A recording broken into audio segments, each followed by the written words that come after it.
All right, this is our 5th lesson for Introduction to Polynomials for Chapter 5. Hopefully you have finished 1 through 4 and you've done your keywords quiz, so everything that we're talking about here should not be new to you. Okay, so just to start, I want you to write an expression to represent the length and width of the following rectangles. So we're only looking at the side lengths. Don't care what type of tiles are in the middle. We're just looking at the side lengths for now. So if this was a rectangle, which kind of it is, we have a length of x and then a length of 1, and then we have a length of x and a length of x, or I guess width. So if we said the full, I'm going to use different colors. If we said the full length is x and 1, this is x plus 1. And when we're talking about the width, that's 2 x's, so we have 2x. Okay, so that means x plus 1 times 2x gives us 2x squared, right? X squared, and then 2x tiles plus 2x tiles. So just a little review. Slide these over a bit. Okay, we'll do the same on the second one, looking at length and width.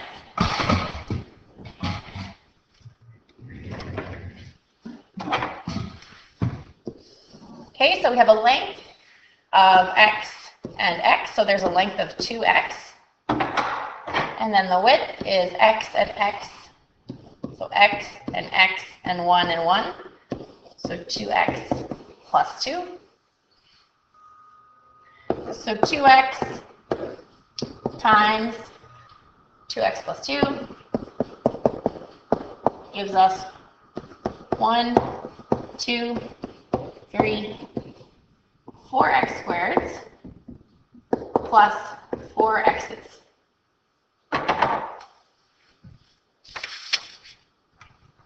So just thinking of like rectangle, areas length times width, that kind of thing. So that was kind of like what we did a little bit in lesson 4. We're going to keep building on that idea.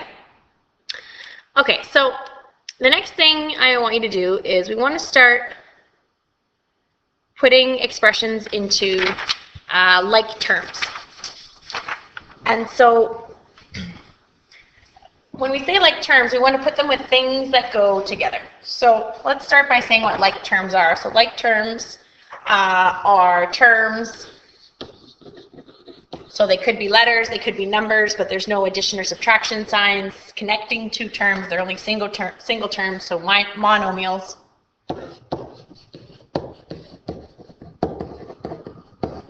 Okay, so they are terms that have the same variable, so the same letter, with the same coefficient.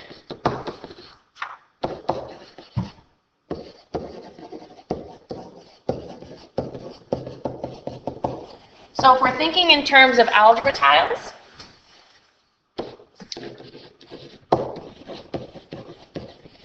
so in algebra tiles, they are the same shape.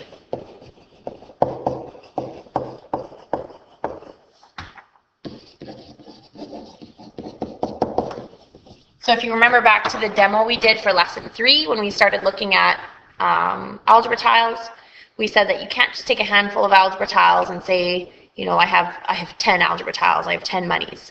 It's just like when you're a little kid taking all your change and adding them all together, even if they're not the same value, but counting them all the same. So you really have to be careful when you're looking at like terms that we are actually adding the same variable to the same coefficient. So it's not enough that they're both x's, they both have to be x to the power of 1 or x squared. So that way they represent the same shape. So that being said, if I said negative 8x, something that would be a like term would be 2x, because they both have an x to the power of 1. And that's the only one. If I said 4y, well, 4y and 3y go together because they both have y to the power of 1. 7x squared is, we have the variable x x to the power of 2, so it's the shape of a square, and then negative 6x squared goes together because it's the same variable to the same exponent. So if you notice, we're not really paying any attention to the coefficient. The coefficient in front doesn't really matter. That's not important when we're doing like terms. And then lastly, we have 12xy and 5xy. And so basically those were those rectangular tiles we looked at that had a length of x and a length of y. Okay, so then over here we have 3yx. So basically what they've done is they've taken that tile and they just turned it the other way. So it's still the same shaped tile, but it's just been turned. So this is also a like term. We should get in the habit of always writing our variables in alphabetical order. So that way it's a lot easier to identify like terms. So if this one had been written in alphabetical order, then it would be a lot easier to see that it is the same as 12xy and 5xy. Okay, so we are going to simplify by collecting like terms. So when you're simplifying, you should be making it easier, meaning there should be less terms when you're done. So when we look at this first example, we have 1, 2, 3, 4 terms. So we should have less than 4 terms. So I always start by separating the terms with the dashes so then I can see what I'm dealing with. And color coding is helpful. So I have x squareds. So I also want to work my way down. I want to find the highest exponent that I can and work my way down until I'm dealing with constants with no exponents. So the x squared is the highest. So I'm just going to rewrite it in order. So negative 3x squared and negative x squared. So these are my 2 terms that I'm going to need to combine. And I'm going to need to remember my integer addition and subtraction. And then I have a 5x. So if there's no sign written there, remember it's positive. So positive 5x. And then positive 2x. And so these terms are the same, so they're going to be combined. This line that I've written out, you won't always do this line, but for now it might be helpful to see it. So negative 3x squareds and then another negative x squared. So this makes negative 4x squared. That's like you owe me $3 and then you owe me another $1, right? There's like a 1 there. And then positive 5x and positive 2x is going to make positive 7x. You might find it helpful to build with algebra tiles.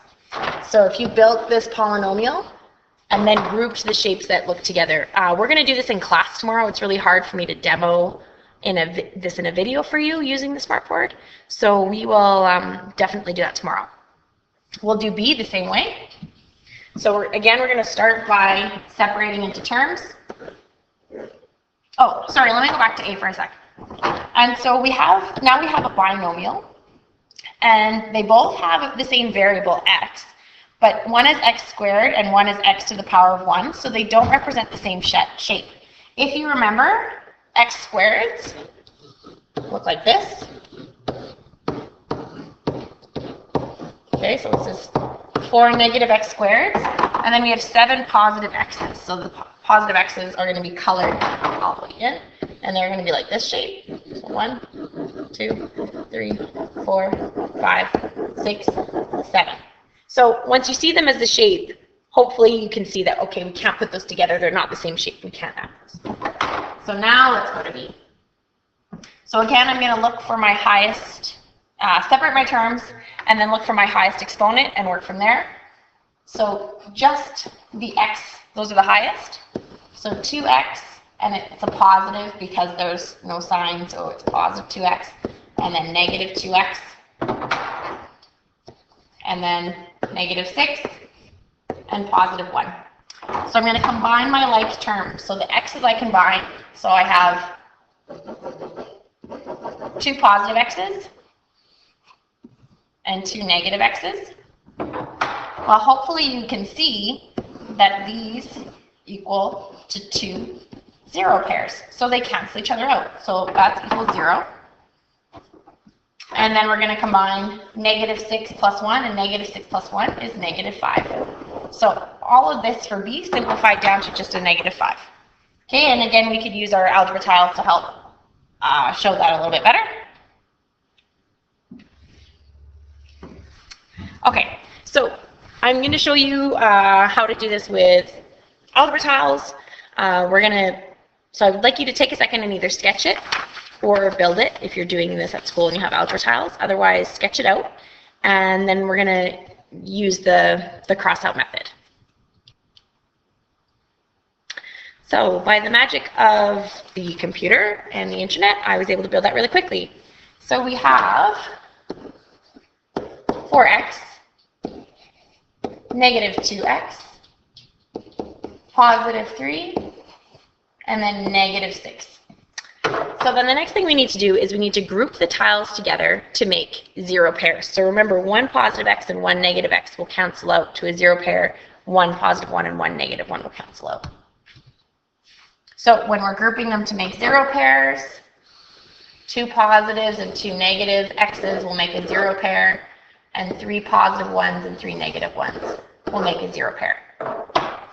So then we only have a few x's left and a few 1s left, so we can write our expression. So we have 2 positive x's right there, and then 3 negative 1s, so 2x minus 3 is what's left when we combine our like terms. So for b, I would like you to do the same thing. So take a second, pause the video, sketch it out. Remember the difference between x squareds and x's. If we separate it into the terms, 1, 2, 3, 4, 5, 6 terms, so you should have 6 different little groupings that you build, and then we're going to organize them. Okay, so you should have built something like, or sketched something like that. So we have 2x squareds plus 3x minus 1 plus x squared minus 4x minus 2. So then the second thing we do is we need to group the tiles to make 0 pairs. So we're going to put all the x squareds together, all the x's together, and all the 1s together. So when we do that, it looks something like this. Okay, so now we have 3x squareds, and there are no negative x squares to cancel out. We do have positive and negative x's, so then these are going to cancel. So those make 0. So we're left with negative 1x, and then negative 3. And then the third step, we're just going to write the expression of the remaining tiles. So this is what's left. So we have 3x squareds, negative x, or negative 1x, and negative 3.